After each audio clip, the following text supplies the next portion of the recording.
Inhabitants of Muyuka subdivision in the Fako division, southwest region of Cameroon, are still in shock after the killing of 3 women in a crossfire, that is in the course of a battle between the defense and security forces of Cameroon and separatist fighter. We'll take you to that part of the southwest in this edition of the news. An equally angry patients of the Yaoundé General Hospital today blocked the main entryway into the General Hospital. They are angry that for many days they have not been able to get themselves treated, and of course the absence of dialysis, hemodialysis kits is causing problem not only in Yaoundé, equally in the city of Douala and the rest of Cameroon. The reasons will be explained to you in this edition of the news. Ladies and gentlemen, thanks for joining us on the primetime newscast on Equinox Television, live from Equinox Central News Desk in Douala, Cameroon.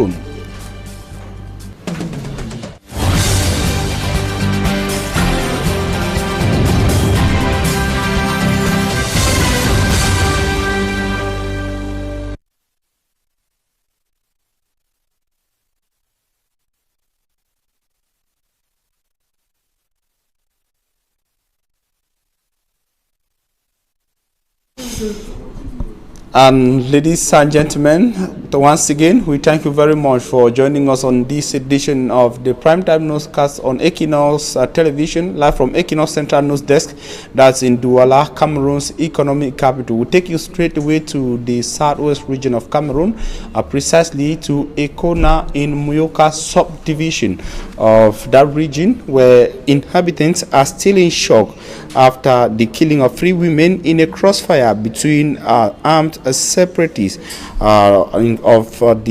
separatist fighters of the conflicts in the northwest and southwest regions of Cameroon and the defense forces of the Republic of Cameroon. Amongst the dozen injured are women and equally children who are critically injured in the gun battle that took place yesterday. Innocent Aze takes us to the event. Jah Blessing is one of the victims of the crossfire between separatist fighters under the military in ÉQUINOXE in Muyuka subdivision of the southwest region early Thursday, December 19th. She is currently battling for her life in a hospital in Douala. Sources say she was first rushed to the Limbe Regional Hospital after the serious fire exchange that reportedly claimed the lives of 3 women and injuring about 15 workers on board this personnel transport vehicle of Source du Pays, a water production and distribution company. Unconfirmed report says the company vehicle fell prey as at the least 3 soldiers who were escorting the workers to work were violently attacked by armed Amber Boys who allegedly used improvised explosive devices. No death or casualty was recorded on the side of the warring parties. The armed conflict, which is deteriorating daily despite government's efforts to have it resolved, has seen the innocent population in pools of blood, tears, and in agony around and away from home than the belligerents.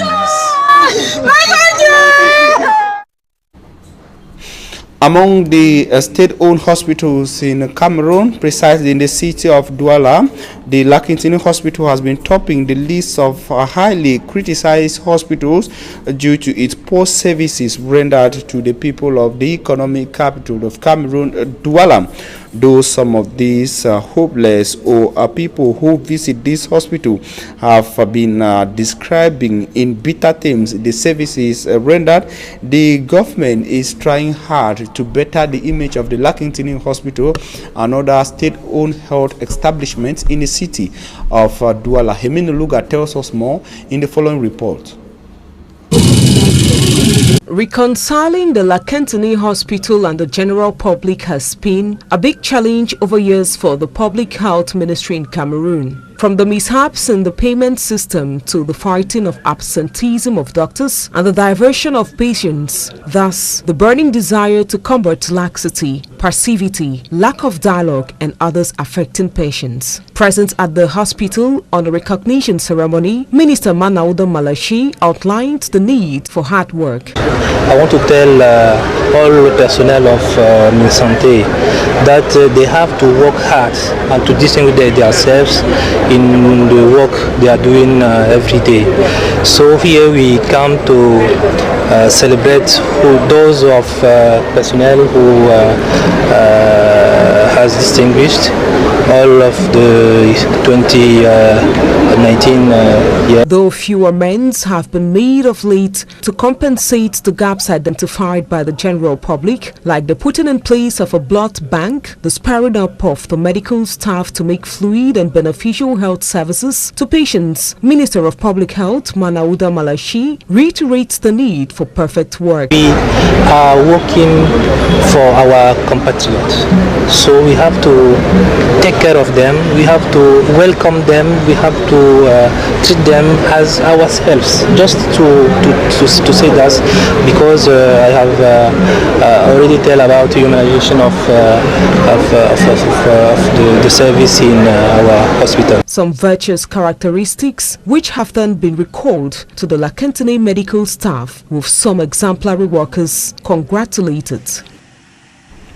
And hemodialysis patients of the Yaoundé General Hospital today went wild protesting in front of the hospital in the nation's political capital that the strike action started in the early hours of today. They say they are tired of paying money for dialysis kits which are supposed to be given for free according to them. Worst of all, according to these protesting patients, is the unavailability of the dialysis kits for several weeks now. It should be noted that the protest in Yaoundé is coming less than 24 hours after hemodialysis patients in the Douala General Hospital staged a similar protest, as recounted in this report by Innocent. À l'hôpital général de Douala, nous sommes à peu près plus de 250 malades qui dialysent. About 250 hemodialysis patients at the Douala General Hospital say they have not had effective dialysis sessions for 2 months now and risk dying. On pouvait supporter, là on n'a pas de deadline. That the limited dialysis kits, which were being managed within the 2 months time frame, have a breakdown and the no reasonable fixed date has been given them for repairs. Parce que je ne sais pas quand exactement je vais dialyser. She asks if they were given a deadline to have dialysis sessions next week, it would have been comprehensible. Si on nous avait donné une deadline que je vais dialyser mardi ou lundi de la semaine prochaine, je pourrais encore supporter. With this helpless condition, some of the patients, as way to remedy the situation, have afforded dialysis kits to have a dialysis session at the cost of 25,000 francs CFA. Those who cannot afford these means are calling on the Minister of Public Health to intervene and save their lives. Nos vies sont en danger.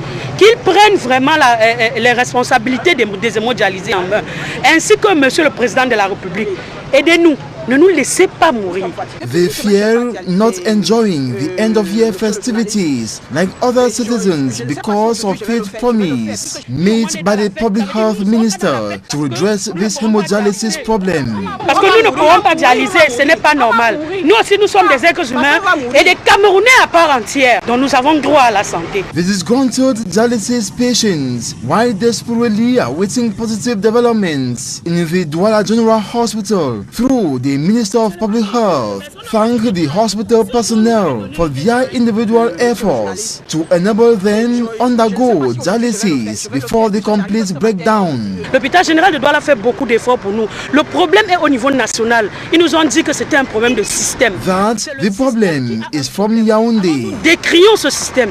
Nous voulons rester en vie. Nous voulons être comme tout le monde. It is not the first time these dialysis patients have been protesting at the hospital premises. Lack of dialysis machines or materials remains a big problem, yet to be resolved in public hospitals by government despite demonstrations from hemodialysis patients.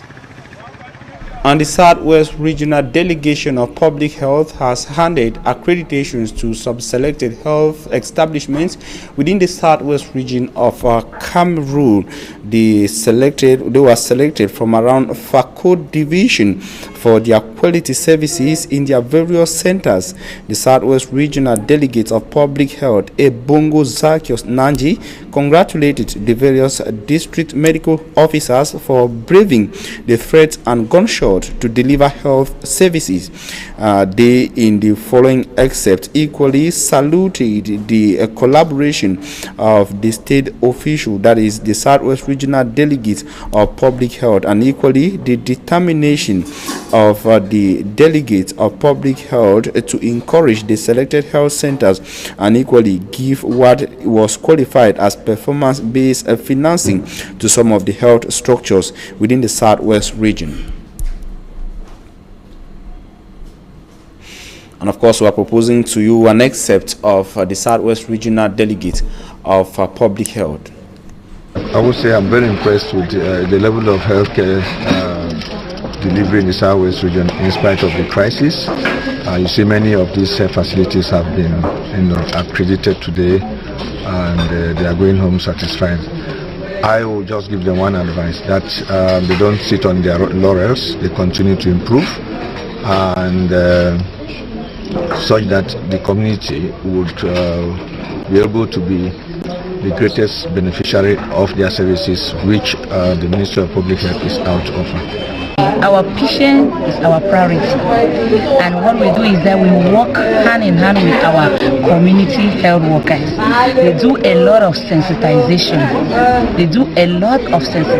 Without their effort, we would have had the number of patients that we are having. Because we came, they didn't even know that CDC is attending to non-CDC workers, but it's due to their sensitization and our home visit activity that has made it possible for the number of consultations and other services to improve in our health facility.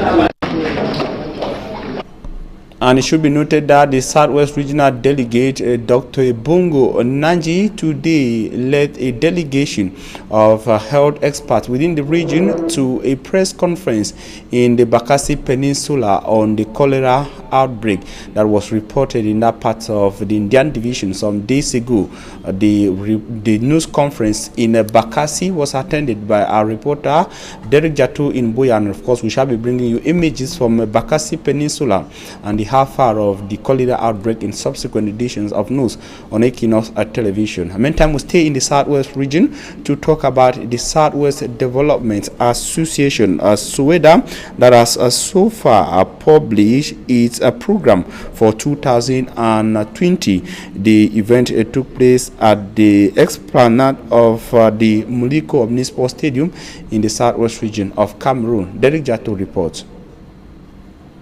The second ordinary session of the Southwest Development Authority SUEDA Board of Directors for the 2019 financial year has revealed the 2020 budget. The budget for this year, like I told you, is $1.4 billion. The board chair, Ediage Abande Herbert, also made public that the budget will be used to stabilize especially some rural infrastructure fractured by the Anglophone crisis. The Southwest Development Authority is also ready to fully participate in the government reconstruction plan. So SUEDA, they talk say, it could join with central government with Yaoundé, because Yaoundé get some big reconstruction plan with the one do for assist all people that don't lost their thing them, for say make them come back for village, start their small farm work, start their small carpentry or a tailor or whatever thing they be doing. So you get a big reconstruction plan where it will come up for Yaoundé. So SUEDA to go join for do other one. Though the Southwest Development Authority has also been hit by the 3 years old Anglophone crisis, Dr. Besson Tui Ogok, SUEDA Director General, is optimistic. We see light at the end of the tunnel. We see hope because we are seeing that things are gradually being normalized, especially with the holding of the Grand National Dialogue on the recommendations that came out of that dialogue. So Soweto as an establishment, we are positioning ourselves already to be involved actively in the recovery and reconstruction of our region. And also what that is striving for is for the betterment of the Southwest region, especially its rural population.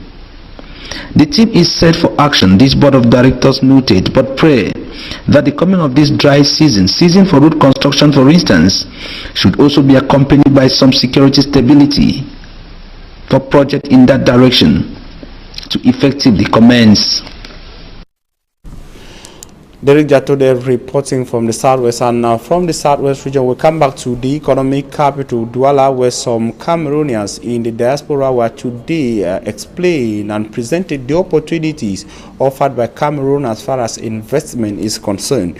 This was within the fourth edition of the Returnees project that took place in the economic capital Douala today. The project brought together Cameroonians in the diaspora, those who retained and invested in Cameroon, who shared their experiences and their success stories, and equally Cameroonians back at home who have been encouraged to get in contact with those in the diaspora who can help finance their projects and equally give them technical assistance as far as investment in Cameroon is concerned. It is believed that many Cameroonians in the diaspora wish to come back to Cameroon and invest, but lack the necessary knowledge on the opportunities offered Cameroon as far as doing business is concerned. We propose to you an excerpt of Mrs. Miranda Oben, who equally championed the project, the Returnees project.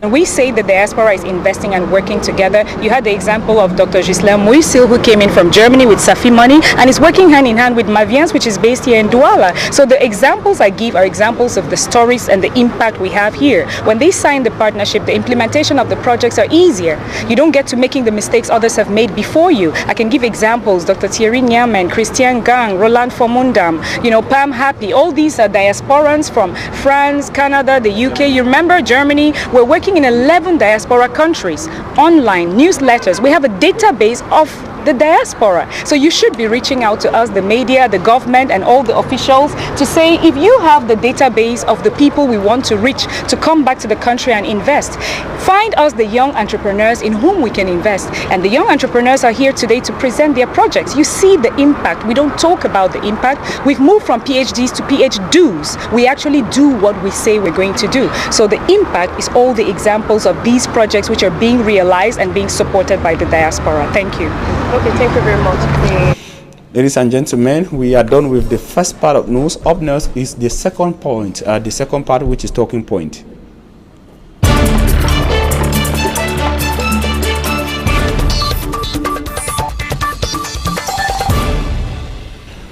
On Talking Point today, we are receiving a young but very popular politician in Cameroon, the firebrand Fabrice Lena of the Popular Action Party.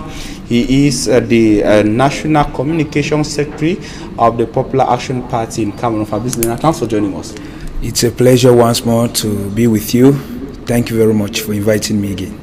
And of course, Fabrice, it's always good to have you on set. You are an example of youth in Cameroon who are daring into a field where many people consider as meant for the old, and that is politics. And equally with you, we'll be discussing many issues in Cameroon, but the first question is the special status accorded to the northwest and southwest regions of Cameroon. Your party says they are not going for the upcoming 2020 election, and one of the key reasons is that the Anglophone crisis must and should be resolved. And now there is a special status accorded by the government of Cameroon as a solution to the crisis in the northwest and southwest regions. If elections were to be recalled today, would the PAP party go in? Not at all, because when we talk of special status, it was something that, according to me, granted in 1972, not in 2019. Yeah, this is because the government of Cameroon is guilty of disintegrating the country by, first of all, going away from the Accord of Fumban that gave birth to the 1961 Constitution. and we discovered that a lot of things, a lot of wrongs have been done to the people of the northwest and southwest region. I prefer to call it the Southern Cameroons, because that is the identity that they came with it in this union. You know, the government thinks that it is maybe, I don't know, to give special status. What is special status to a people that come to a union as equal people? So we don't think that the special status is a loud sounding nonsense. The question, we are getting there to the content, but now if whatever is given to these regions, now we are talking about the content of that special status. Explain if it is able to resolve the crisis, or if it cannot resolve the crisis. We are not talking, because when we talk of if it is able, the special status was recommended after the national dialogue. The government says we had the minister of decentralization. I'm talking about Minister Olanga. All these things are cosmetic. Who says this content will solve the problems in northwest and southwest regions of Cameroon? No, that they are cosmetic solutions. When I say cosmetic solutions, is that nobody in the northwest and southwest who understands the history of the southern Cameroonian people will accept special status. If there is anything we can accept at this level, is a federal government, and we talk of two-state federation, not special status. They are giving special status to who? We are two equal partners who are supposed to sit on a round table and decide together. Even if the special status is supposed to be given, it is supposed to be the decision of the people concerned, not one party, which is the government and its authorities, designing some thing called special status and giving it to another party, which is the people of Southern Cameroon. It doesn't work like that.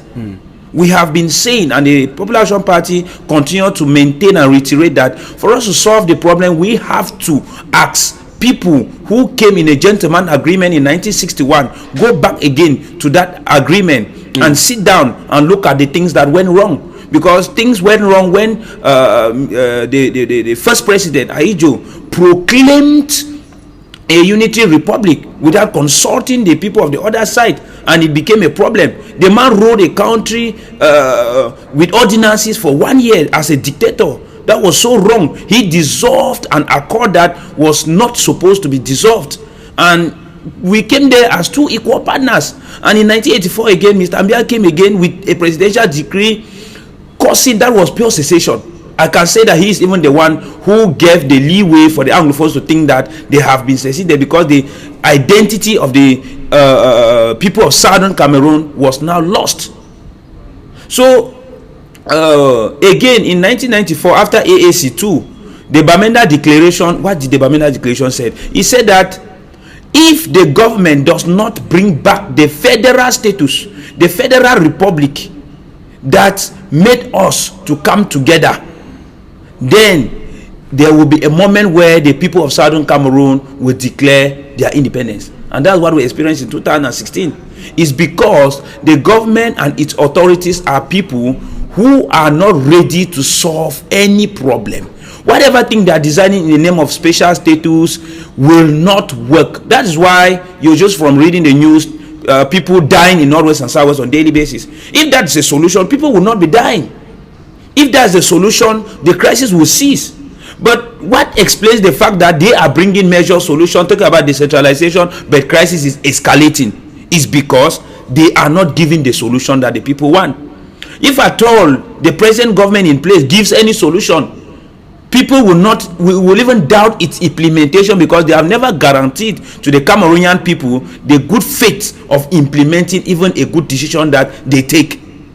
Which means that the first thing is for the present regime and its president to move out. Then we can sit again now and read and revisit the Constitution of 1961,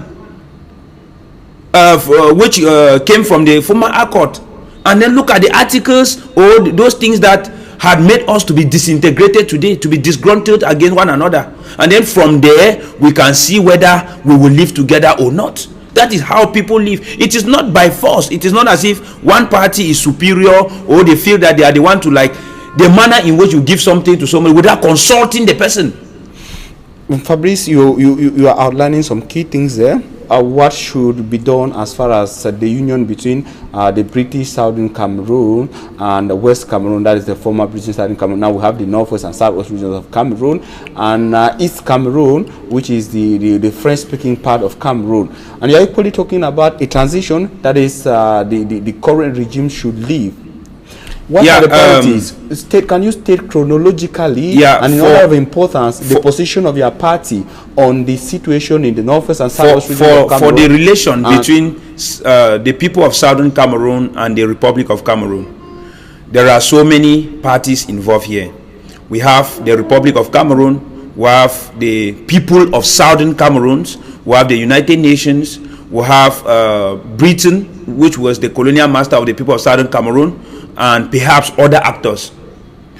There was a plebiscite pact signed on December 16, 1960, where United Nations gave some points under which the people of Southern Cameroon will make their campaign to join the Republic of Cameroon.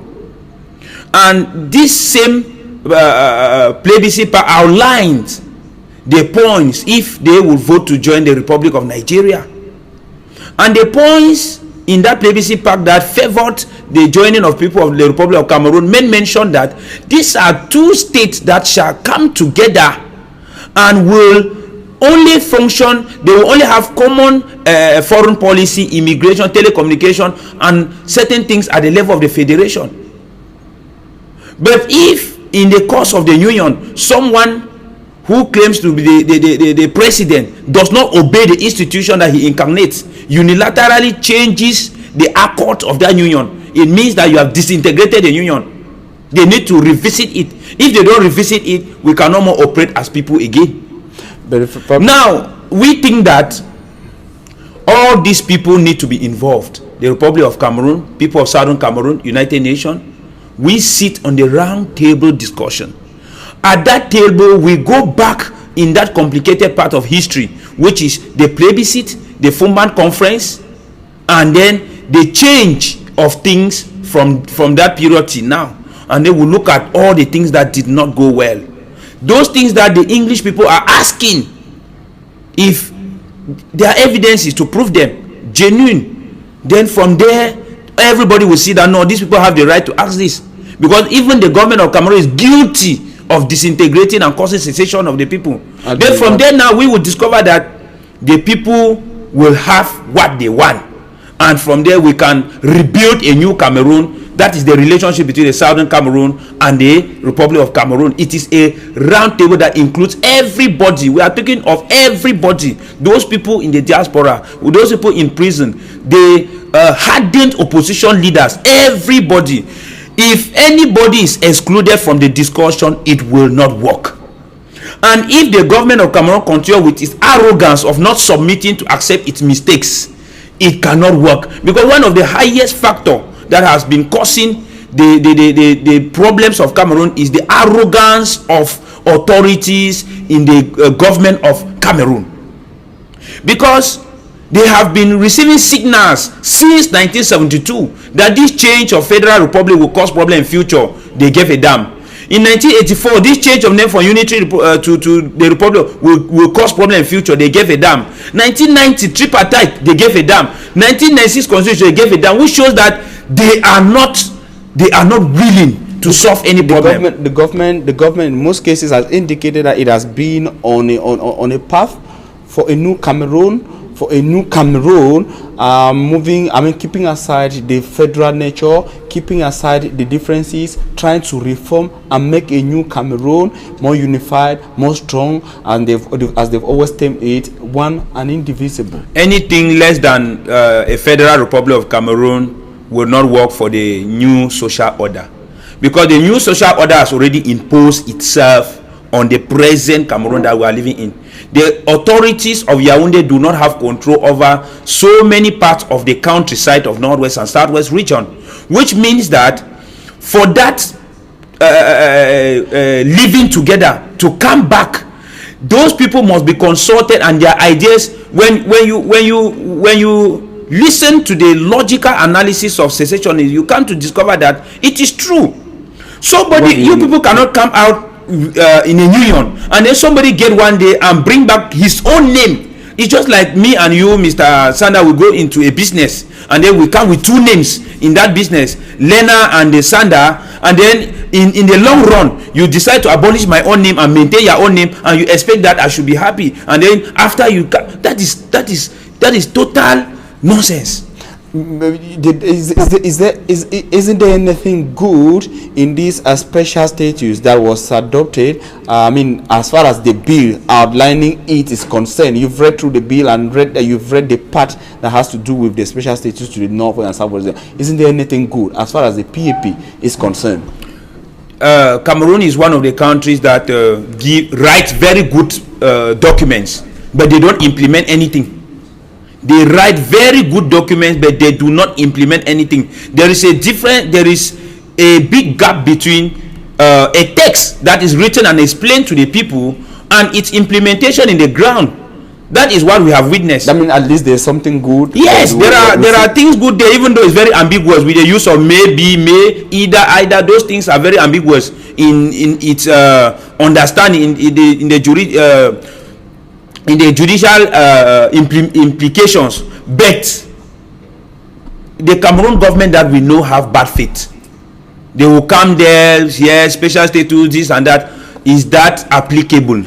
What is the guarantee that it will be applied and the people will it will satisfy the aspiration of the people? That is the question. From this point, for an immediate solution to the crisis, what is the PAP now proposing? Because you actually outlined the government need to liberate all those in prison. The government need to sign a cease pact with the leaders of the pro-Anglophone movement, and then the government need to carry out a sincere dialogue that will include everybody. Anything other than that is cosmetic, and it will not resolve the crisis. The others talk about the Swiss mediation, and we've learned recently that the consistent inavailability of these parties, the government and the separatists, is pushing the Swiss authorities to gradually shift away from their position and their offer to mediate. It is the manipulation of the government in place because they don't want to be sincere. You see, when even foreign countries or other people want to intervene in favor of those people who are suffering injustice, the government cries that this and that. It's because our government is not sincere and they are not willing to open up to the people. Fabrice Lena, thank you very much for Thank you. It's always a pleasure for me to be here. Ladies and gentlemen, thanks for staying with us. Have a blessed stay in the company of programs on Equinox Television.